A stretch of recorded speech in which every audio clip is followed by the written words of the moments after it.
Avatar Meher Baba ki jai. Avatar So Mahal. let's start with Abdul of God. Ashok ji, your department. Chalu Yes. kijiye. Jai Uh, is, Baba. is my voice audible? And if there are any Loud and clear. if there are any background noises, I am to No, blame. no, I am no. so Avatar Meher Baba ki jai. How to love God? To love God in the most practical way is to love our fellow beings. If we feel for others in the same way as we feel for our own dear ones, we love God. One, if instead of seeing faults in others, we look within ourselves, we are loving God. Two, if instead of robbing others to help ourselves, we rob ourselves to help others, we are loving God. Three, if we suffer in the suffering of others and feel happy in the happiness of others, we are loving God. Four, if instead of worrying over our own misfortunes, we think of ourselves more fortunate than many others, we are loving God. Five, if we endure a lot with patience and contentment, accepting it as His will, we are loving God. Six, if we understand that and if we understand and feel that the greatest act of devotion and worship to God is not to hurt or harm any of His beings, if we are loving God. Seven, if we love God as He ought to be loved, we must live for God and die for God, knowing that the goal of all life is to love God and find Him as our own self. By Meher Baba, Avatar Meher Baba ki Jai. Avatar Meher Baba ki jai. Thank Thank you you. so much. I hope my voice was clear. I just We hardly heard you, but it's okay. oh No, no, I'm not joking. No, it was It very went through clear. fine. It was very clear. Yeah, it went through It was fine. very Jai Meher Baba. Thank you everyone. Jai, Thank you. Jai Baba. Jai Baba. Anyway, so a very good morning to uh, all of us, I would say. So, where are we now? We are continuing. I think Sunil is new to this, and Praveen has been out of it for a bit. So, basically, we continued our discourses chat, discourses reading by adding the last tile, or the last section, which are discourses that Baba gave after the first publication of Discourses, and it has is the part two of Listen Humanity that happened during the Sahavas in 1962. So the idea here is to see if they are relevant, and we feel they are. We finished one of the topics, death and immortality, and we believe that it's a good uh, thing to read death and immortality and then get into reincarnation and karma. The next time around, we do discourses. The second chapter that we have is cycle of sleep and waking, and it was a great session last Sunday. And what we learned in sleep and waking is of course, nothing to take away from the fact of the conceptual clarity that Baba gives on any topic. So the idea of sleep is so well defined. The idea of sleep and wakefulness is so well defined in this. It was just amazing, right? And I think let's go ahead and finish this the latter half of this session and then get to the next one, which is origins and effects of war. Any thoughts before we start?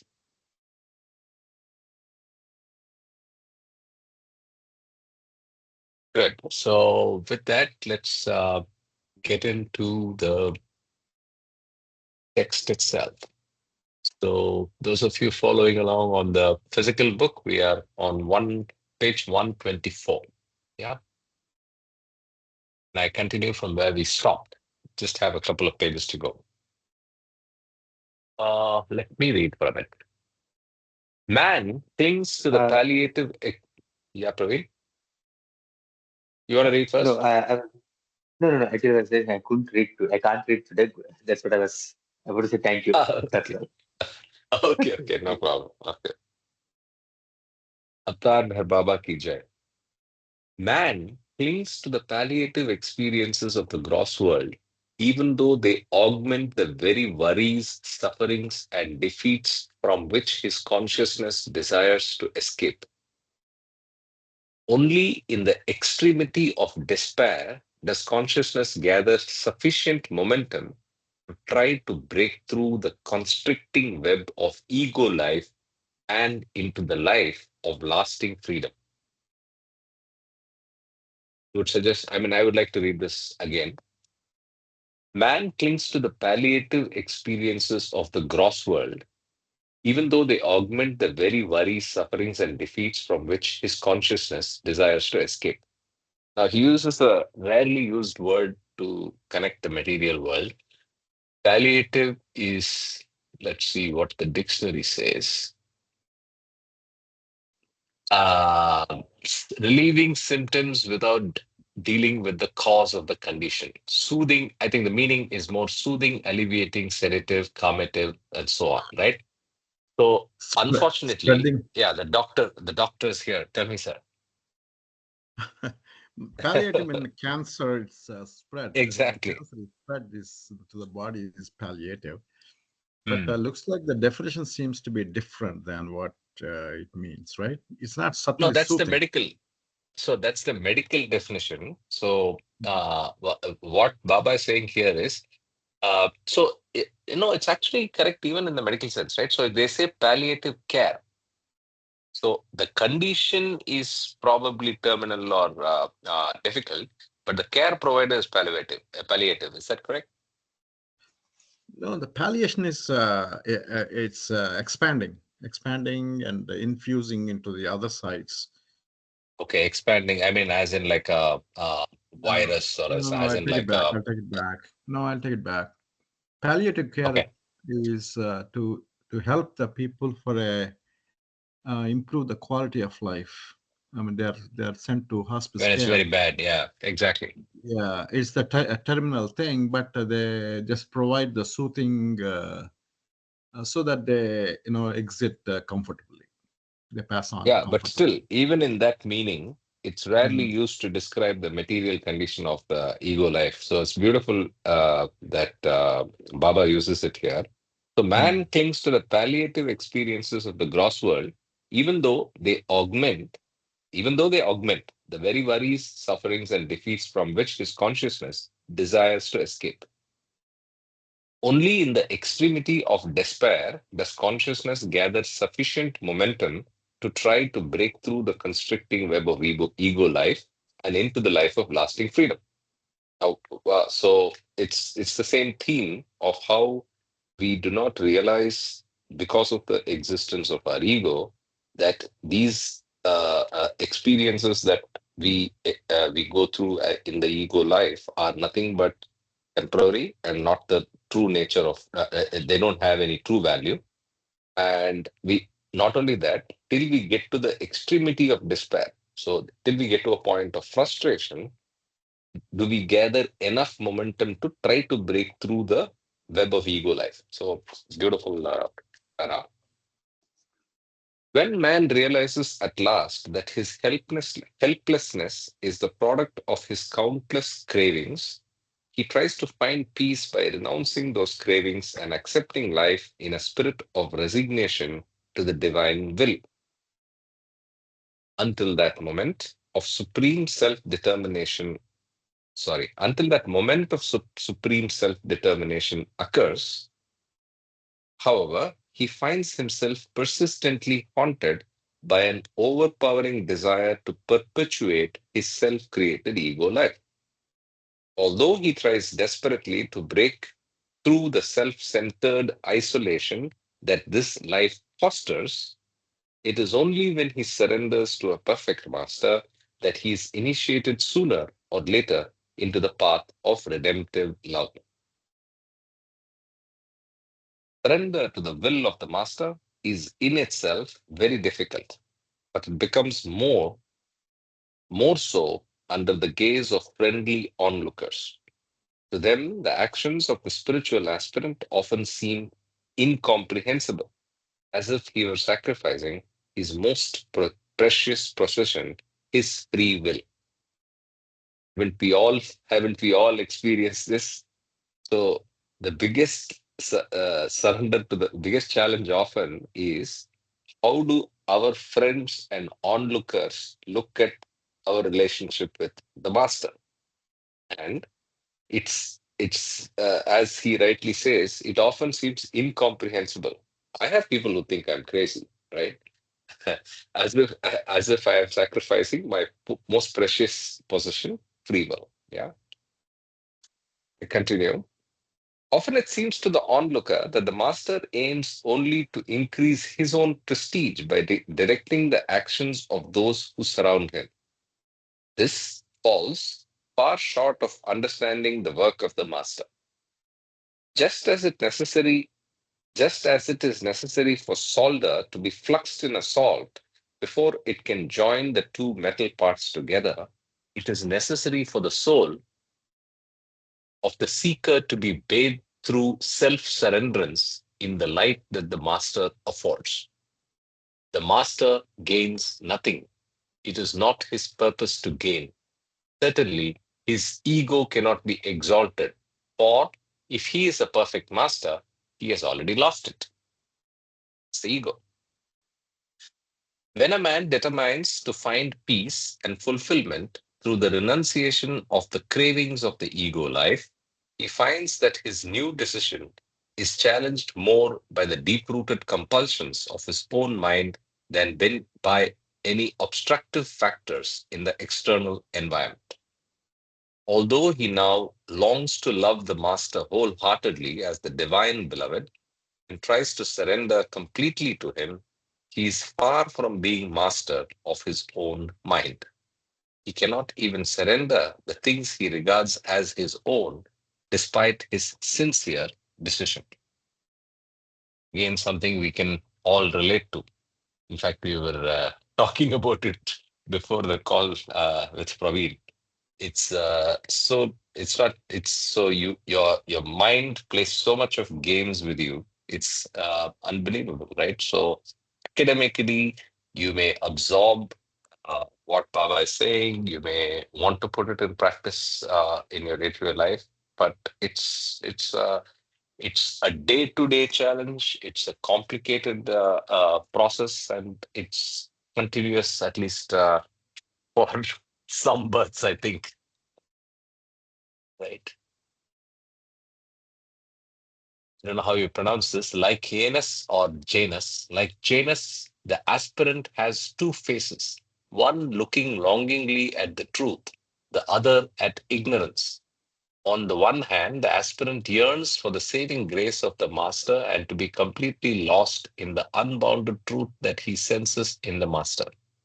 On the other hand, his false separative ego tries to perpetuate its existence by all available means. But with the first surrender to the master, the death knell of the ego life is sounded.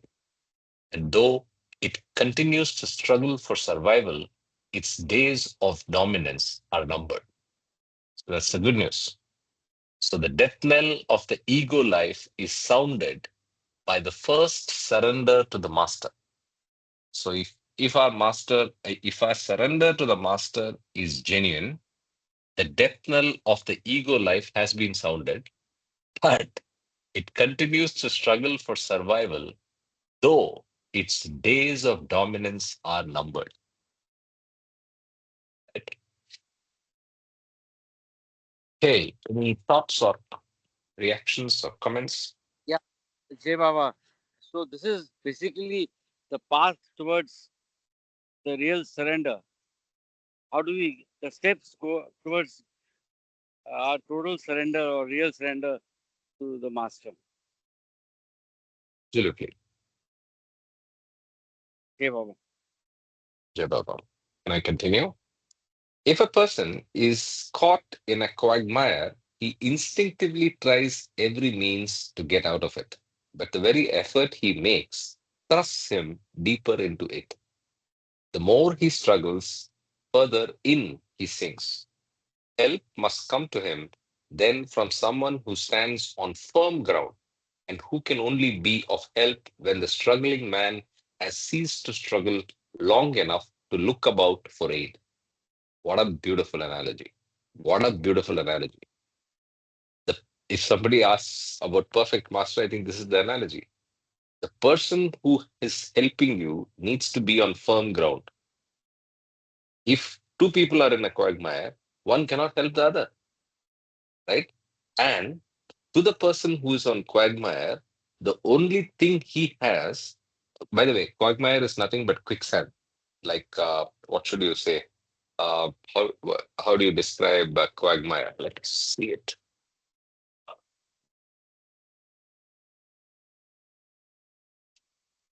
A soft, boggy area of land that gives way underfoot, swamp, morass, Pool bog. of So slush. basically, huh? Pool of slush. Pool of slush. But Pool of then it's a slush. very danger. Correct, thank you. But it's a very dangerous thing in the sense that it will keep sucking you inside, and there is nothing to hold on to, right? So the analogy here is, if somebody is going and doing that, when you are in that pool of slush, every movement is only going to make it worse for you because you will keep going more inside. The only person who can help, is someone who is not in the quagmire, but who's on firm ground. That is the perfect master. Very beautiful analogy. There is a certain similarity between this situation and the case of the individual who has surrendered his life to the master. The false, separative ego tries its utmost to postpone its own dissolution by resisting the divine love of the master. It struggles in the quagmire of existence, but each act of ego affirmation invites a reaction of deep surrender to the beloved's will. This, in turn, brings with it the clearer realization of the master as being none other than the irresistible truth. That is the self of all selves and the one reality in the apparent multiplicity of individual souls. Truth realization is born of such complete surrender to the engulfing love of God, of which the master is the physical symbol and the channel. Finite self has now only Finite self has now not only recognized itself as hopelessly limited, but also as utterly false. It ceases to make any claims or to protest in its own right, offering itself instead to the infinite truth. This offering of purified will redounds to its own advantage. What is redounds? This offering of purified will redounds to its own, contribute greatly to its own advantage. Okay. I'll read the last three lines again. The finite self has now not only recognized itself as hopelessly limited, but also as utterly false.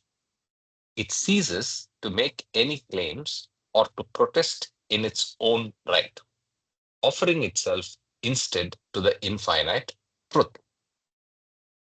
This offering of purified will redounds to its own advantage. So, as you make the distinction and make the spiritual journey, that also contributes to the advantage of making our progress towards the truth. I continue. When Yes, finite yes, yes, conscious, yes. That's what it means. Yeah, that's what it yeah, means. yeah. Any other comments? No, that's good. That's Okay, good, right? Very clear. let's continue. Yeah. When finite consciousness of the mind, in its stark awareness of futility and falseness, capitulates wholly to the infinite truth, the soul becomes consciously one with that truth in self realization. Only then can consciousness be said really to have arrived at its final destination. Originally absorbed in the infinite, consciousness is now absorbed by the infinite, now consciously experiencing its own unlimited power, knowledge, bliss, and scope. Okay. remember, it looks confusing, but it's a journey that's being talked about in the second line. Originally absorbed in the infinite, consciousness is now absorbed by the infinite. So both statements are correct. So the journey is from the infinite to the infinite through finite, right? So let me read again the whole para.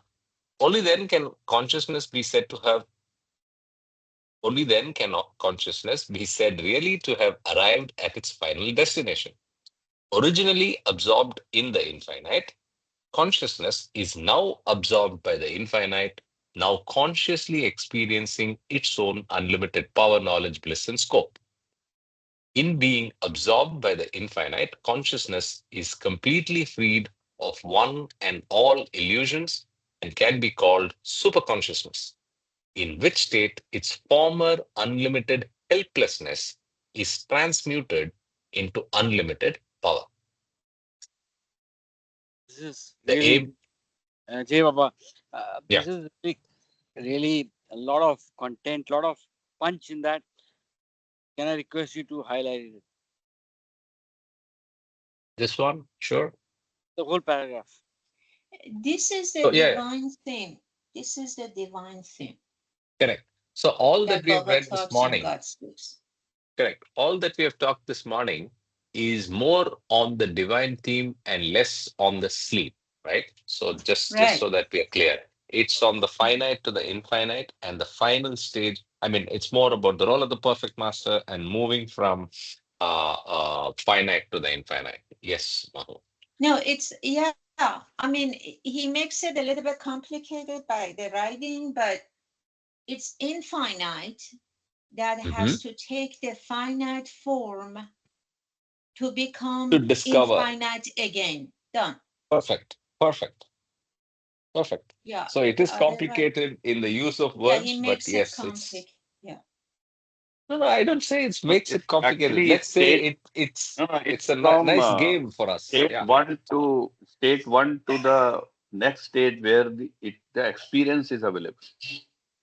So I think it is. So that is why we see the one infinite being used, where we think that it should have been finite in the second or third line. Yeah, yeah, yeah, yeah. Yeah, yeah, So, yeah. Correct. Jay Baba, it's a puzzle which we have to unravel. Thank you, Ashok. That's what I was saying. So it's a game, right? So the complication or the intensity or the nature of the language is also it's the challenge of trying to figure this out. And what better way than what we are doing, which is a group reading, right? So at least we have So each other to support. And I it's a think game. it is Baba the is making it. avatar. Avatar is, Yeah, yeah, avatar is absorbed by the infinite. Now consciously experience its own limited power, knowledge, and bliss. mm, That's the personification of the infinite, and mm, having experiencing it in the Yeah, state two that's way. the Yeah. whole purpose of creation. That's the whole, because infinite consciousness didn't know that himself. He didn't know that he's infinite. He didn't know that he even has a consciousness. That's a divine vacuum. So he wanted to know and experience that. And in order to do that, he had to go through all the journey of the soul to gain the experience to become infinite who already has experienced it. Very beautiful. very beautiful. And then I think he uses one more word along with knowledge, power, and bliss, which is cope, which again goes to mean that there's no more left. There's unlimited uh, power, knowledge, and bliss. And from an operation perspective or a applicability perspective, the scope also is unlimited, right? But then that could be treat scope and power could be probably adjacent or overlapping, but that's a nice usage. I continue. The aim of life and the real goal of all creation is to achieve true self-consciousness.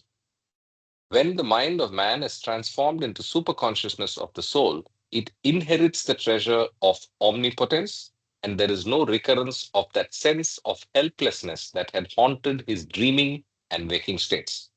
We get back to sleep, right? So when the mind of man is transformed into superconsciousness of the soul, it inherits the treasure of omnipotence, and there is no recurrence of that sense of helplessness that had haunted his dreaming and waking states. In the sleep state, we have no haunting, there is no sense of helplessness.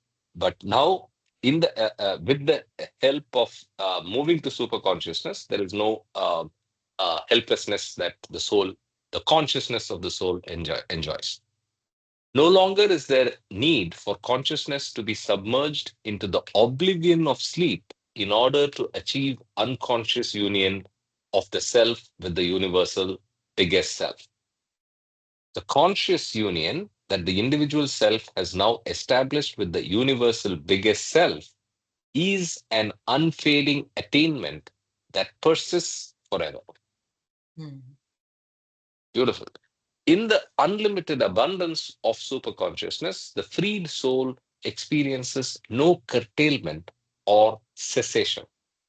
In superconsciousness, the soul experiences itself as almighty, its bliss is unbounded, and its continuous awareness of itself as the infinite truth admits no slightest interruption by the self forgetfulness of ordinary sleep, dream, or wake state. One comment I like to say, Baba says, even with sadgurus, yeah, or perfect masters, that in addition to this infinite gained consciousness, they also have a creation consciousness to help the humanity. But this experience of continuous awareness of itself as infinite never ceases. It just keeps on continuing. It doesn't fade, it doesn't become less, it doesn't get interrupted. That keeps on going by itself, always.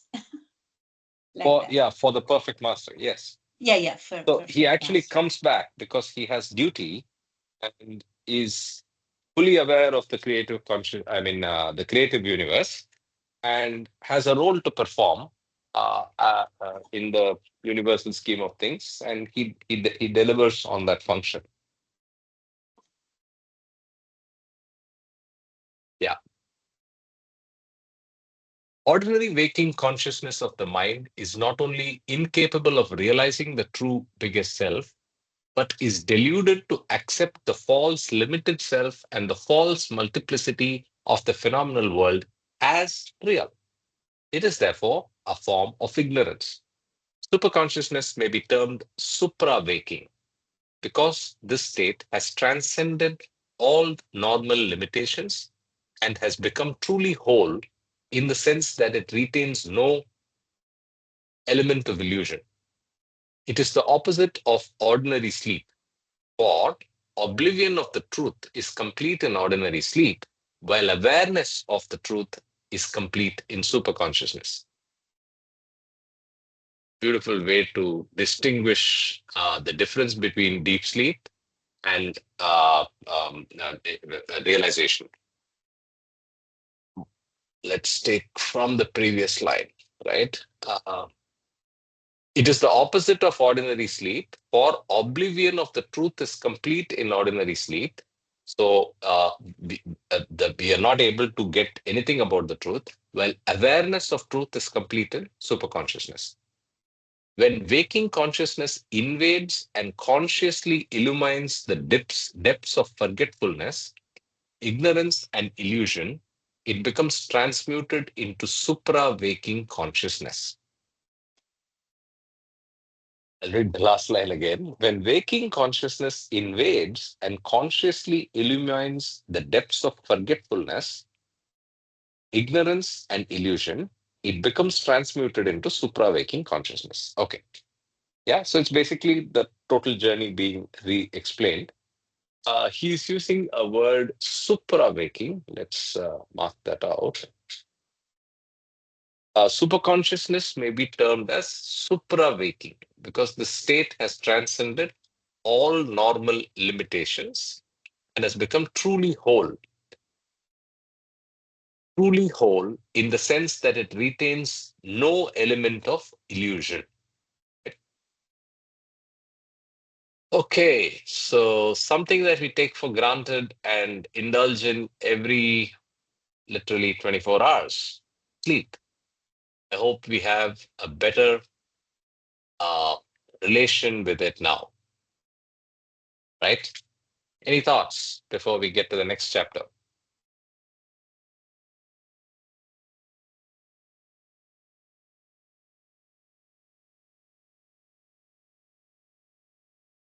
None whatsoever. So either we are already in illusory sleep on the call, or we are already in supra waking state where you've understood everything. Either way, it's good for me. So who The wants to first take thing is up? correct. Thank you. By that, you have proved The it's thing not is the that first thing. Karthik, you're putting us into a bracket of 0 to 1, but it's you know No, this is by Praveen's interruption, he has proved he's not in zero, but maybe he's in one. I don't know. he may be in 1. no, no, right.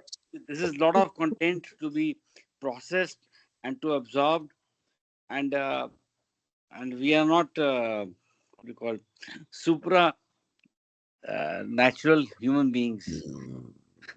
I just had my coffee. I can say confidently I'm awake, but I am not super awake by any stretch of imagination. You are like, Like, I don't know how much you sleep, but yeah, I don't know what you do here. But Yeah, Welcome actually, to like, the I, dream world, yeah, Karthik. yes, thank you. what was that? I missed something. He said, "Welcome to the dream world." So it's a dream within a dream within a dream, right? Yes, So, absolutely. But and you got to sleep within the sleep, or have at least 4 to 5 hours of proper sleep. Read the chapter on stages of sleep and waking, whatever, in this humanity. Baba has stressed that we should all have enough sleep. Okay, Baba. yes, that was just the and he, Excel circular reference, Ashok. That's where we are. We are in chapter and like, two of Listen Humanity, part two, which is talking about sleep. just Karthik, just want to know because I missed the earlier sessions. I have not gone through the online things as online things as well. Just want to like, did he mention anything of what is like in the lesson humanity? Did he mention anywhere that what is a healthy sleep for a normal human being kind of? Because I remember Oh, he somewhere goes in into discourses it mentioned. Yeah, yes, Yes, yes, he goes into detail of the necessity of sleep, right? So the necessity of sleep is more on a bodily function, and then he yeah, goes on to describe how the dream state is not, the dream state is different, and which sphere it belongs to, and then he describes how in the sleep state you're closest to God, actually, but it's not a conscious union, it's an unconscious union. So it's unconscious. the extension of what is there in discourses and more beautiful, like Ashok said. It's very detailed. Okay. I remember in Lord Meher So it somewhere is it it is should be God's that state. See, when you're in deep sleep, it is God's state. Yeah, Only absolutely. only because your mind is not working. But as you said, it's not permanent. It's only temporary, One, and it's also not as far as we conscious. are concerned. So when your what happens when you deep sleep? What happens when you're awake? When you are awake, all the sanskaras are active. When you're in deep sleep, all the sanskaras are lying down, sleeping. Your consciousness is Splendid. also sleeping. Dream state is the period early in the morning and during before going to deep sleep. That is the time when we all dream. Everybody dreams every day. That's because slowly the sanskaras are lying down. It's like, in the hostel, some people sleep early, some people are awake till late. Just like that, some sanskaras are still awake and they form a story like thing in our own mental frame. Slowly they also go to sleep and then we go into deep sleep. Yeah. So one adjective is temporary. It's not continuous. Second adjective is whether it's conscious or not, right? So Yeah. it's a conscious experience or an unconscious experience. Anyway, conscious is a bad word. It's not. I mean, in the sense, conscious awareness of God's state by the consciousness of the soul. That's why it's a bad word. You know what I mean from the phrase, total phrase. So, but I hope you understand what I'm trying to say. So it's like the It's not a bad word. It's no, you're I not mean it's a conscious of it. bad That's it. semantics. So I'm using Yeah. conscious and consciousness in the same phrase. That's why. Yeah. Okay, Okay, Jay so Baba. yeah, Ashok. Yeah, just for Praveen, if you could read chapter 2 of Listen Humanity. The Ashok, chapter. stop. I just told you that's a Excel circular reference. We are in chapter 2, part 2 of Listen Humanity. Excel super circular reference bol rahe ho aap. I'm sorry. I'm sorry. That Yeah, thanks. I know you said that. I That's why got I it. I stopped got you. Yeah. Okay. Okay. Now we are in chapter it. 3. I was just, So, who wants to read? Anybody? Any volunteers? Yeah, I can read. Okay, over to you. It's a very relevant chapter, origins and the effects of war. Baba has similar references to the role of war, the tumultuous nature of the world when the discourses were written, which was almost 60, 70 years back. But unfortunately, things have not changed dramatically. In fact, I would say it has only, the skies have only become darker and I would say the again a personal pitch. I would say the effects of the last 1 week have been good. I think the war will actually cease for a bit in the Yeah. by what happened in the last week. It may things may settle down, but it's a very good time to again read what Baba has to say on origins and effects of war. There are multiple references to the nature, I mean, the reason and nature of war, societal function, and how individual souls collectively acting can create. I mean, individual egos collectively working can create situations of war. But with that, that having been said, let's continue to see what he says in Listen Humanity. Yeah. I have a Over to couple you. of thoughts. I have a Sure, couple of thoughts, Karthik. sure, Right now, sure. the wars are going on. There is Russia trying to invade Ukraine, and there's a clear-cut desire of the one president trying to take over the land of Ukraine, and there's a protest and there's a war. Uh, and another thing is this Gaza Israeli war and this unorganized group of people, Hamas.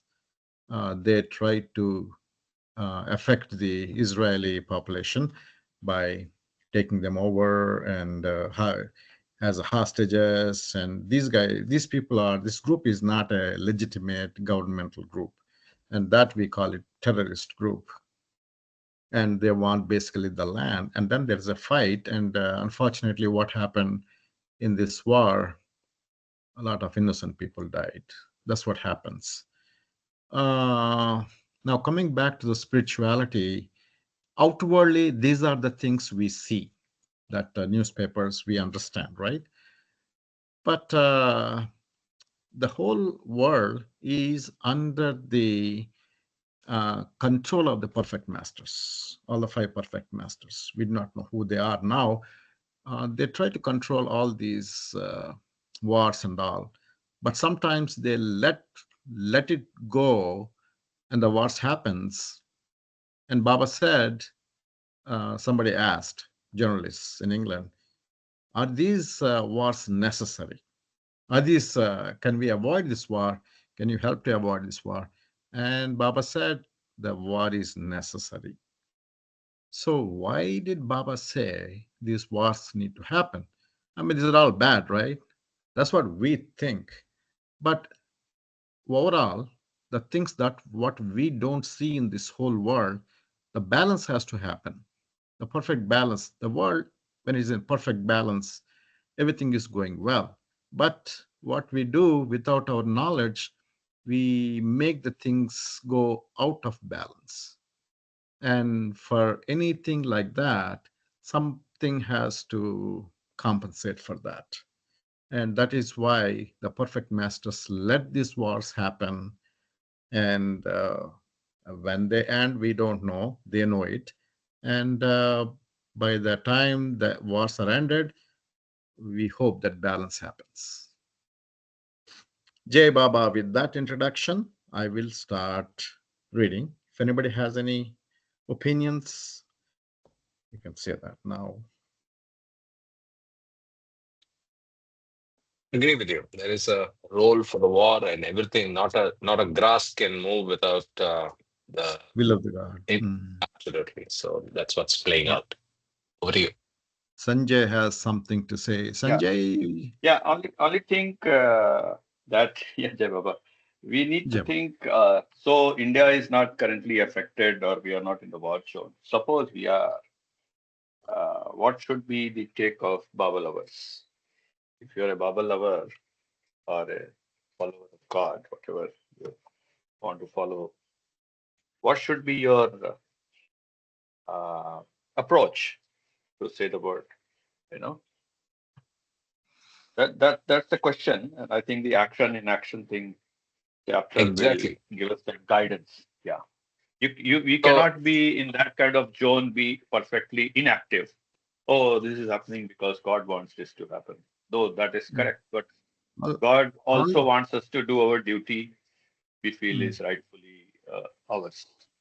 all we can do is pray. That's about it. Prayer, if you pray for the Yeah, Ukraine war you and can the help Gaza the war, afflicted people. Yeah, yeah, you can help the uh, people who are afflicted. Give them their sympathy and love and care. yeah, So that's also I think Baba would love that. yeah. Whosoever is that, irrespective We, of which side they belong sometimes to. Yeah, good pointer, Sanjay. And yeah, sometimes we think, oh, how does whatever we do affects them? But no, no, no, no. Our prayer to Baba to help them, whoever is suffering, innocent people like children and women, certainly has some effect. How that affects, we yeah. don't know. Absolutely, It absolutely. certainly But affects. yeah, but there also be some part which we term as an action. Yeah, Prayers, yes, but prayers, probably the meditation. action would be Um, that we need to be impartial. We need to empathize with the people who are suffering and help them as we can. yeah. Yeah. There's I will one movie I complicate saw a it. long. There's one movie I saw a Right, go long time ahead. ago. What the bleep you do not know, something like that. What the bleep you do not know. It's in the YouTube. Um, No, what they believe do we know? Yeah, yeah, I right, watched right, it. right. Thanks, Mo. Yeah, I watched it. I'm sure you have seen that, right? 20 minutes. Yeah. I No, watched it's it before it comes out, before that secret come yeah. out. Yeah. I saw it in theater actually. In that, there is Like one almost 20 years ago. part. There's one part in that really this meditation. There's an association here. Maharishi Mahesh TM. Yogis, the meditators. There's all over the world, right? So once a year, they meet somewhere, and 1 week they just meditate. Every year that happens as an annual thing. And in '94, this particular thing happened in Washington D.C. And I believe the whoever went there to the police, they went, we are all meeting, we're all going to meditate, and the crime rate is going to go down. This is what they told to the police. And unfortunately, Washington DC is very high in crime rate, even though it's the capital of America. The police, they laughed at them, and they came back, and they started meditating. And what are the results? There was a 60+% of decrease in the crime rate during that month or something like that. It was amazing results.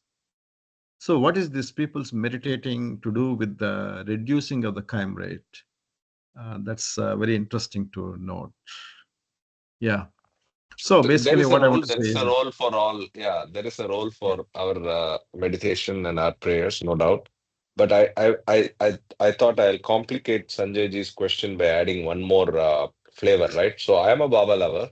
I'm in the army and I'm in the front line. What am I supposed to do? I would say still the same. Intelligent action. I will have to do my duty. I have to listen to my general, but remember that all this is false. yeah, And pray and pull the trigger, right? yeah. So it's a very complex Look life we live in. look at Bhagavad Gita, right? Bhagavad Gita whole Yeah, premise is exactly. on Yes. brothers Yeah. fighting, and the Arjuna doesn't want to fight with their Yeah. own brothers, with his Yes. own grandfather, favorite grandfather, and guru. Yeah. Yes. Let's get to the reading. Mhm. Oh, yeah. Jai Baba. Jai Baba. Origins and effects of war. The basic causes of the social turmoil that often precipitates into war may be found in the individual, the social whole, the functioning of Maya, and in the very intent of God's will. Inasmuch as these are essentially one in the final analysis, this means no more than that war is a part of the divine pattern. Insofar as war affects the individual, however, it must be understood at all the levels with an illusion from which it is precipitated. The first is the level of the individual himself. It may readily be seen that most persons are immersed in their own egos and selfish viewpoints. This is the life of illusory values in which men are caught. If man were to face the truth, he would understand that all life is one, and in this understanding, forget the limiting self. But man does not face the truth regarding himself as separate from and competing with the rest of the mankind. This attitude often breeds a concept of personal happiness that creates lust for power, unbridled greed, and unrelieved hatred. Ignorant of the real purpose of life, many persons sink to the lowest level of culture, burying themselves in and contributing to the decay of forms lingering on from the dead past. Bound by material interest and a limited viewpoint, they forget their divine destiny. They have truly lost their way, and so they lay savagely about themselves, for their hearts are torn by fear and hate. Mm, So it's interesting. actually a combination of fear and hate. Hate, yeah. Yeah. So hate is what we automatically think, but the motivation for that is actually fear Mm, or insecurity or expression of ego. mm, Baba explains in the beginning of this paragraph, he explains the reasons of the fear and hate. In a nutshell, it is our ignorance. mm, Because when we are ignorant and we don't know the real purpose of life, uh, because of the force of Maya, Maya is working, full force. We submit to it. We sink into the lowest level of ourselves, and because of that, um, and then we have all kind of attachment to material world. We have all this of that. So when war happens, some of all this is taken away, and you have nothing to hold on to. It's not that you can hold on to the Baba's domain. Ignorant people don't know Baba. So what happened? Natural reaction. they have fear, they have hate, they have anger. They react to that situation instead of surrendering to it. Yeah, like that. Yeah. Fear, yeah, fear is something that means we are not relying on anyone, right? Or something might happen. We are thinking about the future, imagination, worry, all these things comes into play. Whereas if we love, if we love Baba, if we rely on him, he's going to take care of me. That will help us to get out of the fear to some extent. But basically, we have to work on the fear, on our own fear. Yeah, That fear takes is away our. absolutely. Fear is emotion that's linked to recognition. I mean, too much importance to false values, right? So the true nature of the consciousness of the soul is it's fearless because there's nothing to fear. Yeah, there's nothing to fear, but I'm afraid of my losing property, losing my attachments, losing my personality. Somebody might not respect me. I need to be respected. All these things are there. Yeah, false Yeah, value. because Yeah, if you have false value, Karthik perfect. Yeah, said it, you have Yeah. false value, so you think these are the importance of life, your mm, property, your status, your nice yeah, house, your swimming pool, your this, your that. Yeah. yeah. Whereas Whereas none if of, we, mm, yeah, go ahead. sorry, Mo. Yeah, whereas if we love Baba completely, if we are 100% trust on him, he's going to take care of me, good or bad. I'm ready. If I have to go through suffering, I'm ready to suffer. I need to offer everything. Surrender is one of the most important thing when we are loving Baba. If we surrender ourselves, everything, and then what is the need for us to have any more fear? Maybe fear is because of our past habits, right? We sanskaras, past habits that have been lingering for many, many lifetimes. But we keep on loving Baba. We keep on saying to myself, I'm not going to be afraid. Even though fear tries to overpower in my mental frame, I keep fighting for it. There is a word in Islam which is very badly misunderstood, jihad. Jihad. Jihad. Yeah. Jihad is actual meaning of jihad is to fight with our own weaknesses. Yeah. That is the War, actual war, meaning of it. war with your weaknesses, war with your lower self, war with Yeah, all the attributes of, yes. yeah. Wage war with your weaknesses. That is the meaning of jihad. So who has to deal with my fear and my weaknesses? Baba helps us, but it is I who has to deal with that. And that comes only with increasing our love, more focusing on. See, fear is happening in my mind, right? So, more attention I pay to myself and my fear, it becomes more and more. Uh, there's a beautiful story of Krishna with his brother Balrama. One day they were going to the next city, somewhere city they're going. The, they have to pass through the city, and then it became night. And then Krishna said, "Okay, first half of the night I will sleep.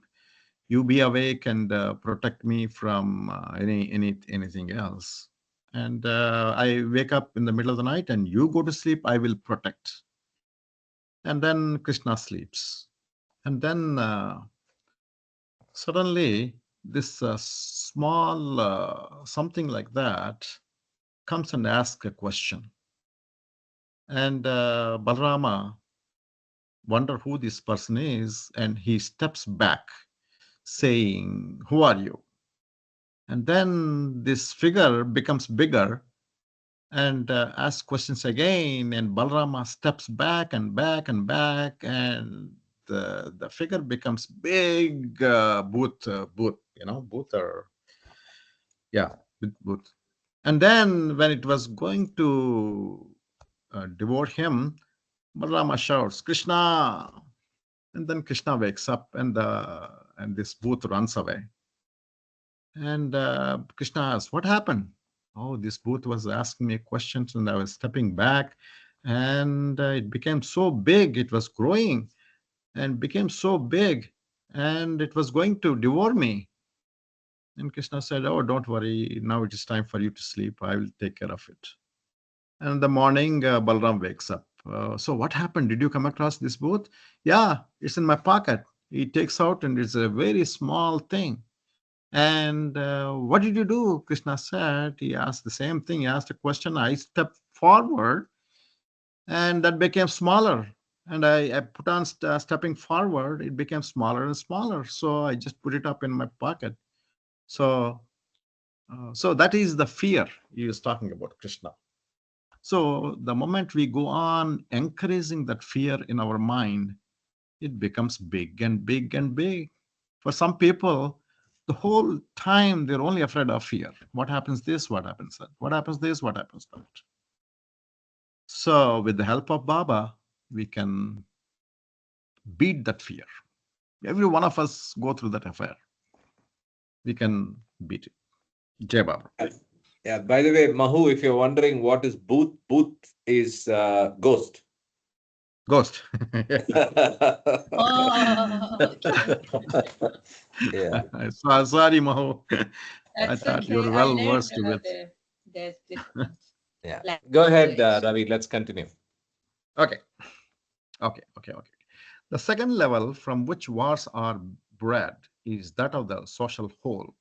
Here, economic pressures are often cited as the major cause. Also, resistance to aggression seems a reasonable cause. It would be an illusion within illusion.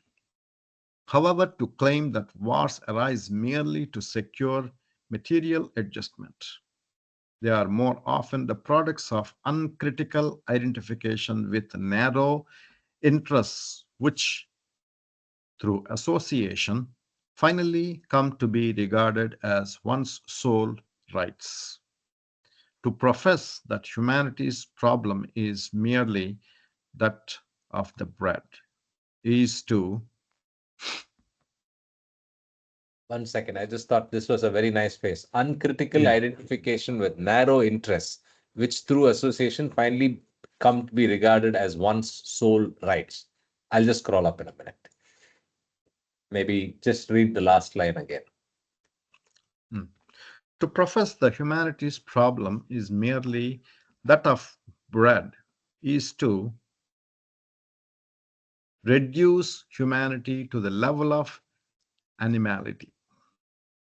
I think that this phrase or very similar line exists directly in Discourses.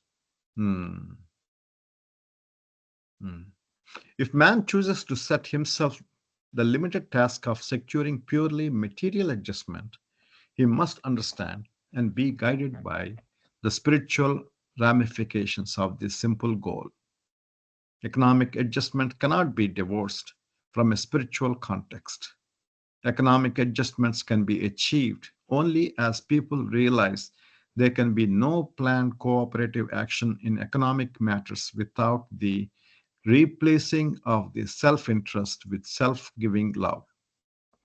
Failing this fundamental requisite, the attainment of highest efficiency in production will only lead to a further sense of insufficiency and a new conflict.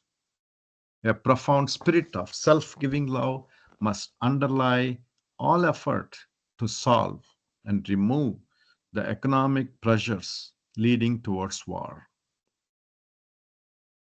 While material adjustment can only be regarded as a part of the wider problem of spiritual adjustment, spiritual adjustment in turn requires the elimination of self.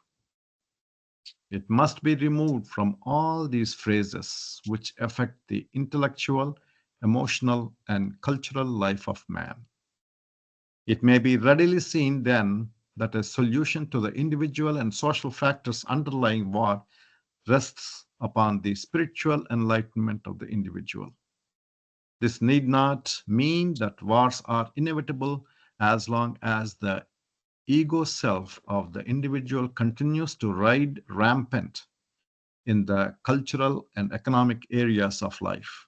For war is only the most explosive gross manifestation of the combined egocentricity of the mankind.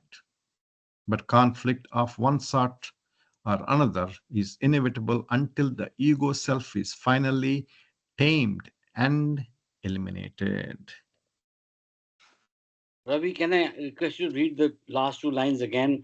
And this part which Karthik has uh, underlined is the root cause of, or is very relevant or important for how to Yes, avoid wars.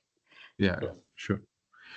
This need not mean that wars are inevitable as long as the ego self of the individual continues to ride rampant in the cultural and economic areas of life. For war is only the most explosive, gross manifestation of the combined egocentricity of the mankind. That's what it is, right? I mean, let's take example of this uh, Russia and Ukraine war. So this one person of Russia who is ruling decided he wants to occupy. They are not ruling properly their country. So he occupied the Crimea. And unfortunately, what happened? The people are majority who are supporting Russia in that island.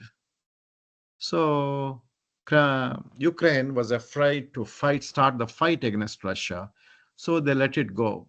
And European Union, NATO, also they're not NATO members, so they let it go. And 4 years happened, and this man, Russian man, did not stop. He thought he can occupy the whole country too.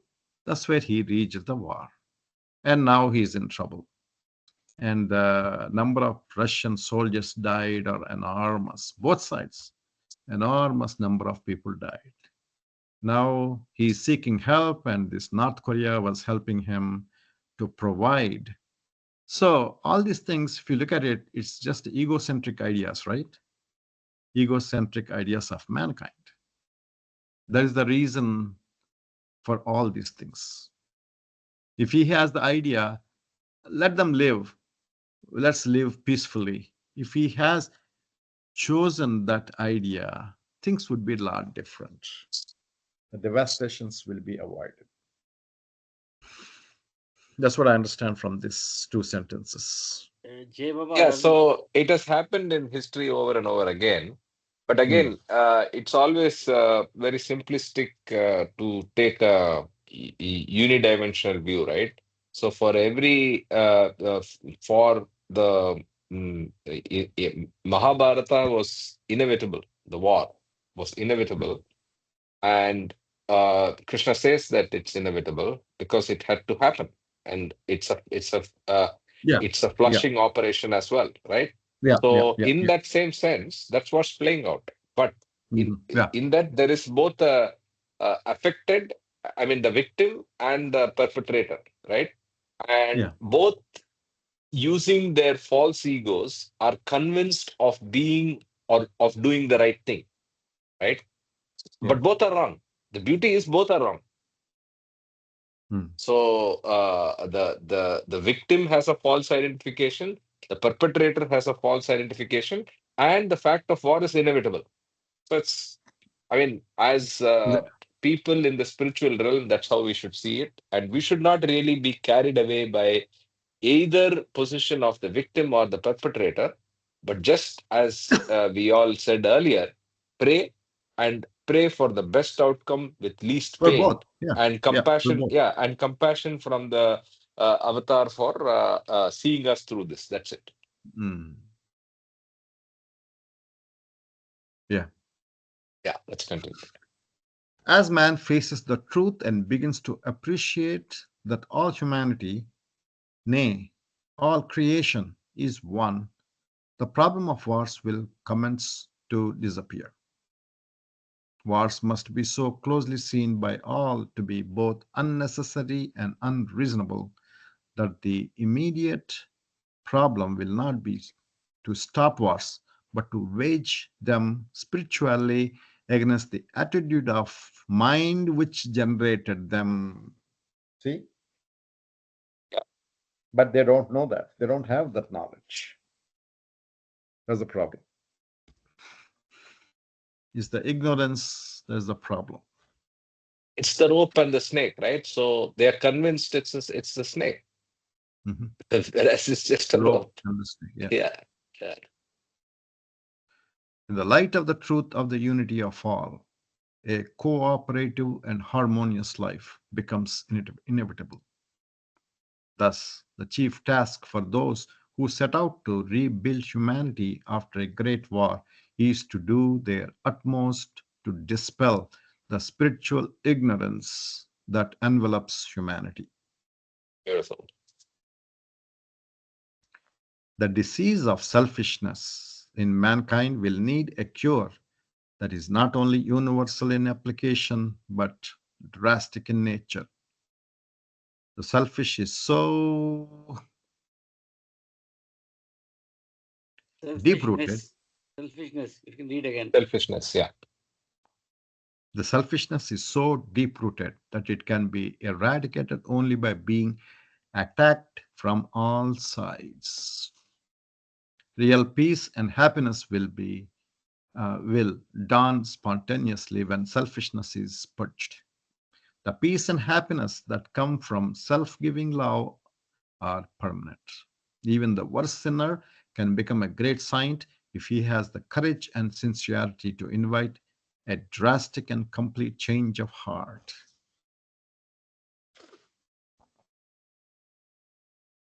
The levels from which war springs have not yet been exhausted. The third is that of a Maya. When truly understood, all conflicts and wars are seen to be a part of the divine game. They are thus a result of the divine will, which finds expression in the world of manifestation through the medium of Maya, the cosmic power that causes the illusory world of duality to appear as real. Uh, Mm. what is the third is that of Maya? Hmm? So what's one and two? The levels from which war springs have not yet been exhausted. The third is that of Maya. First is that ego. Second is Okay. the, I think we have to Did go he back and say that disease in the light of truth?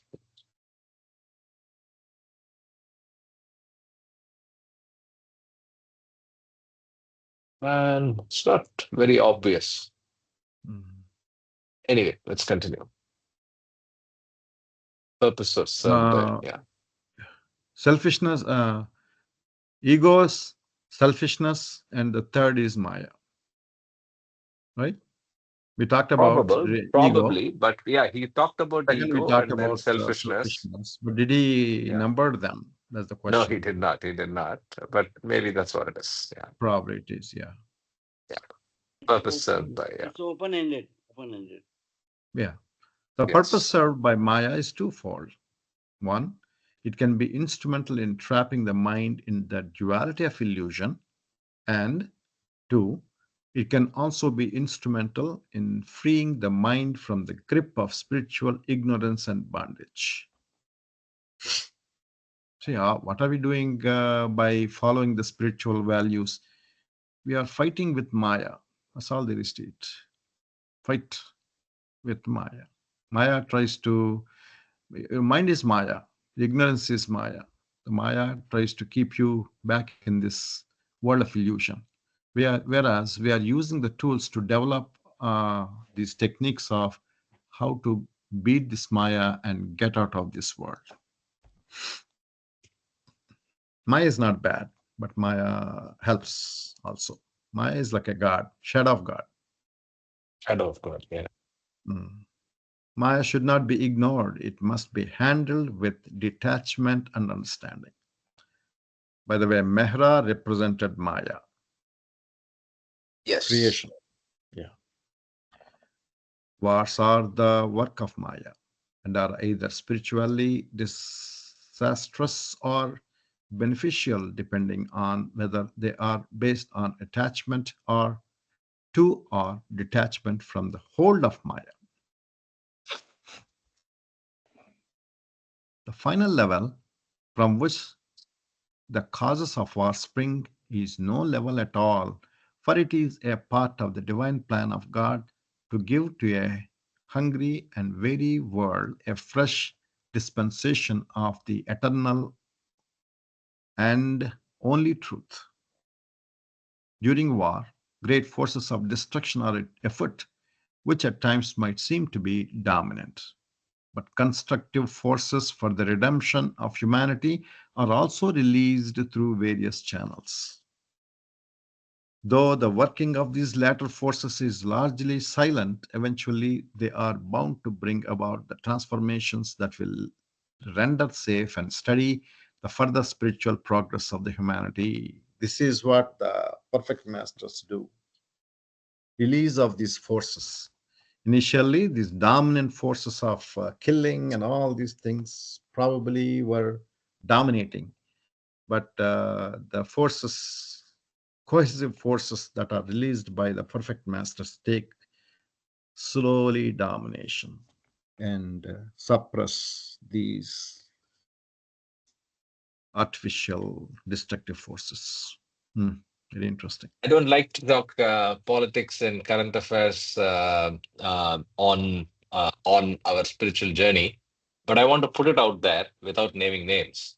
That I was thinking, what are these latter forces, right, which will bring about a change?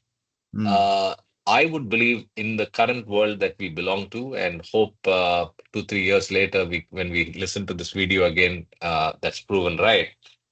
I think what happened in the last week is an example of positivity. I was so reconciled that this war is going to worsen, but now I am confident that the war will at least stabilize, if not cease for some time. which And war are how you did talking that about? happen? I'm talking about the West Asia situation as well as Ukraine. Both will settle down for a bit. It's geopolitically, that's what will happen, is my prediction. I mean, not my prediction alone. It's generally believed to be the case. But how did it happen? It happened almost like Baba wanted it, because nobody Mm, gave it a chance 1 week back, right? And mm, again, without naming names, he uses forces which are very unusual. A businessman did something dramatically to change the course of politics. And I'm not referring to the presidential candidate. A businessman did something very, very powerful by actually changing the course of a political outcome. Anyway, mm. as I said, I do not want to indulge in politics, but I want to put it out there that I was just thinking, what are these latter forces that silently are used? I mean, the perfect master induces such action through alternates, right?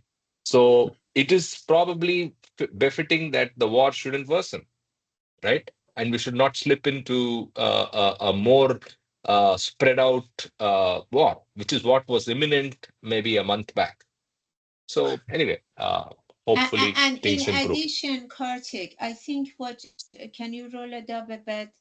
I think Yeah. what perhaps Baba means here, see, under normal, it's like when we go through suffering, okay?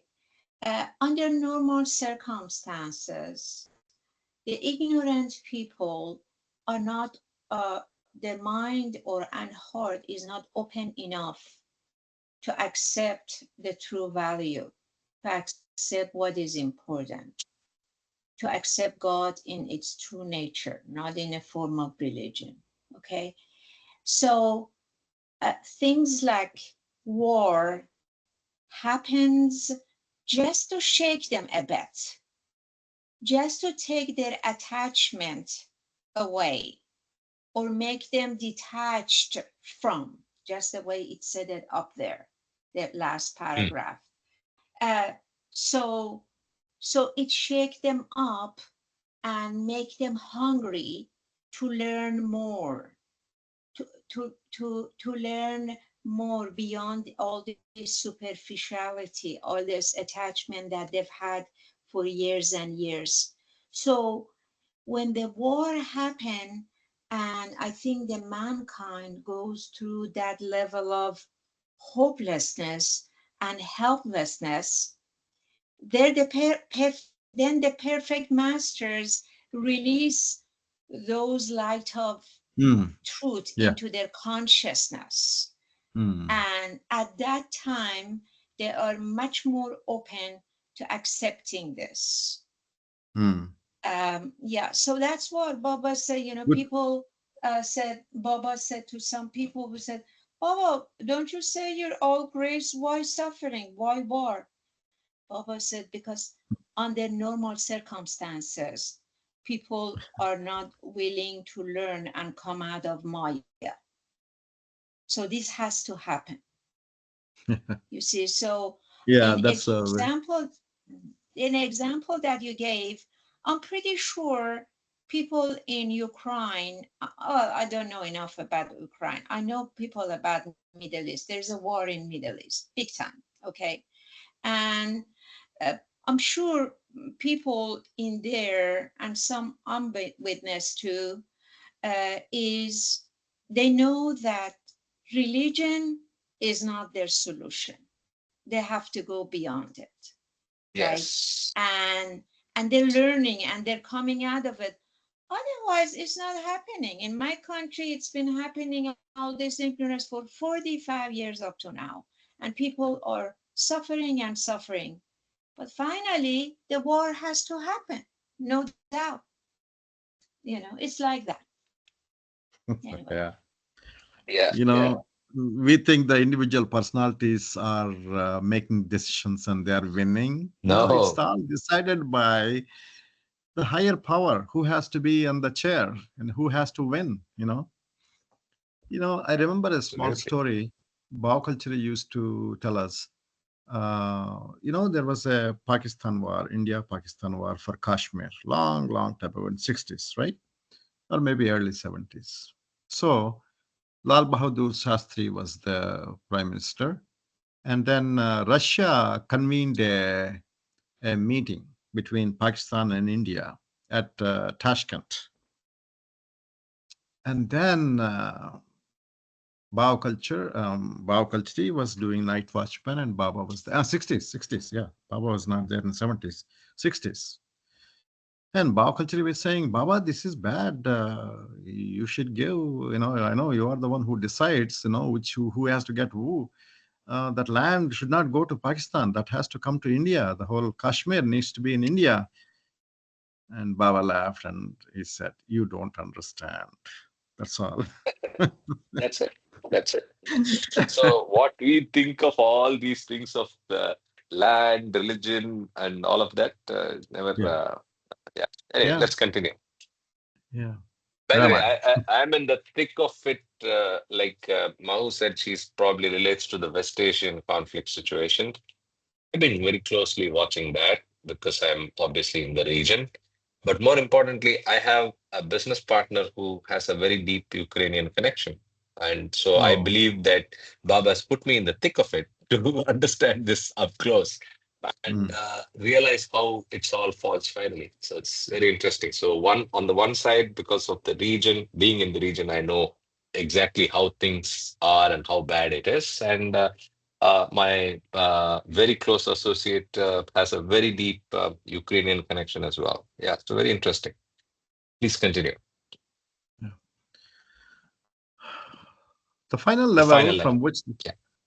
The final level from which the causes of war spring is no level at all, for it is part of the divine plan of God to give to a hungry and weary world a fresh dispensation of the eternal and only truth. During war, great forces of destruction are afoot, which at times might seem to be dominant. but constructive forces for the redemption of humanity are also released through various channels. Though the work of these latter forces is largely silent, eventually they are bound to bring about the transformations that will render safe and steady the further spiritual progress of the humanity. I'm thinking all they need is may not be even perfect masters. Even the fifth plane and sixth plane people, they can change these worlds. Agents. Yeah. Yeah, agents. Agents, Fifth plane, they fifth have the plane control of masters, everybody's so mind. many people. Yeah, all Yes. they have to do is change somebody's mind, right? That's all there is to Yeah. it. No, perfect masters send signal to the agents, and Baba Mm, explains how many agents are there and what are their roles, bodiless or with body, and then agents go get it done. It's like mm. that. Yeah. Yeah. Like, for example, they were saying that Muhammad Mast was very involved in World War II. Yeah, by Baba's design, for sure. French, he's in charge of France. France. He was in charge of France. Yeah. Or representative of France, whatever, I don't know. Yeah. Something like that. Yeah. Something like that. Yeah. Regardless of the political and economic factors described by the historian as he looks at war in retrospect, from the spiritual point of view, this sanguine phenomena is a cyclical divine ferment over which no earthly power has control. See, Yeah. there are always two aspects of divinity that are eternally active in the affairs of the world. In Persian, the destructive aspect of divinity is termed self glorification. Probably Sufism, right? Sufi term, self Maybe glorification. Mahu knows the term, these two terms, self-glorification, self-beatitude. Unless she's very expert in Sufism. No, I mean, I'm trying to think of it. What would be the Okay. Sufi term for self-glorification? No, I think it's a Persian term, so maybe Yeah, yeah, it could Persian also be term. in Sufism. It could also be in Yeah, Sufism. that's Yeah. true. Self glorification and the constructive aspect, self beatitude. When the self glorification aspect of God predominates, there is destruction and suffering on a colossal scale, as in the last World War. The Wow. aspect of divine beatitude, on the other hand brings peace and plenty. These are usually the golden ages of civilization. Interesting. Divine So beatitude. for war is a divine glorification. I gotta find the Mm, Persian equivalent for these two. Now it doesn't come to mind. yeah.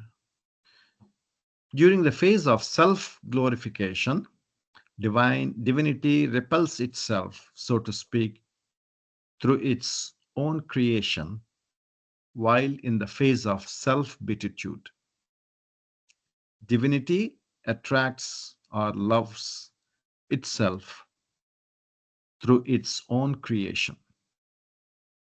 The former is a negative method and the latter positive. Both must be regarded ultimately as instruments of divine wisdom to rouse humanity to its divine heritage of self realization. When the individual of the race is about to lapse into bestiality, it is suffering that rehabilitates them. Can somebody explain this first few words? During the phase of self glorification, It confused us divinity actually. repels itself, so to speak, through its own creation, while in the phase of self beatitude, divinity attracts or loves itself through its own creation. Repels. Glorification repels. So when you're okay, I think Yeah.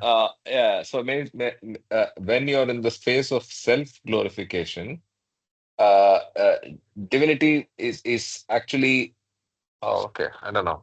Anybody? Repel. Ravi, you Repels seem to have means got it. Yeah. re- it. See, Opposite of attract.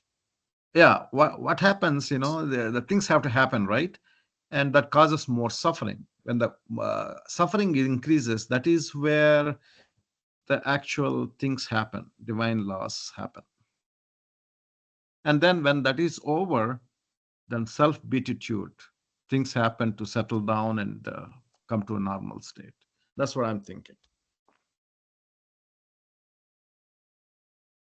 Divinity attracts or loves itself.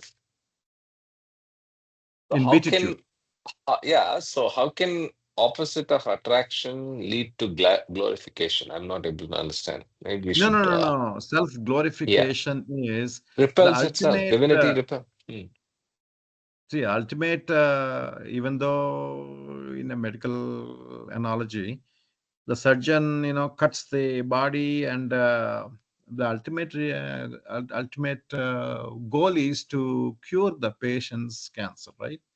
So initially he cuts, so just like that, and then finally when he removes the tumor, he stitches. So it's like that.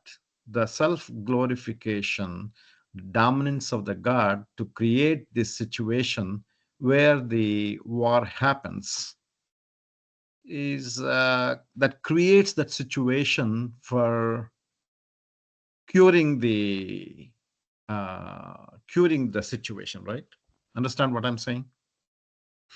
That's what I'm Yeah. saying. I'm thinking. I think we should continue reading Yes, because it maybe we will keeps on understand. explaining in the context Mm, of war. I think we should yeah. consider it in the context of war, and that's what he means here.